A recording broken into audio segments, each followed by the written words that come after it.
মহারাজ আজকে তোমাদের সকলের কথা শুনতে এখানে হাজির হয়েছেন, তাই আমি সকলকে এই মুহূর্তে অনুরোধ করব যে তোমরা তোমাদের কথা ধীরে সুস্থে মহারাজকে বলো।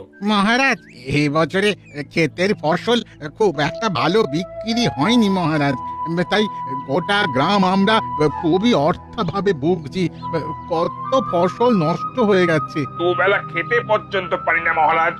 আমি বা কিভাবে সাহায্য করব বলো, কারণ আমার রাজকোষাগারই তো চলে তোমাদের করের সাহায্যে। আমি তো আর অসময়ে অন্যান্য রাজ্যের রাজাদের মতো অনৈতিকভাবে কর আদায় করি না। আপনি মুখ ফিরিয়ে নিলে মরে যাব মহারাজ।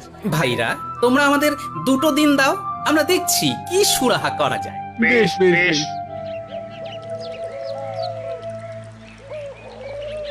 গোপাল, আমরা তাহলে চাষীদের জন্য কি ব্যবস্থা নিতে পারি? দেখুন মহারাজ, আমাদের এখন গোটা রাজ্যে যারা আর্থিক অভাবে ভুগছে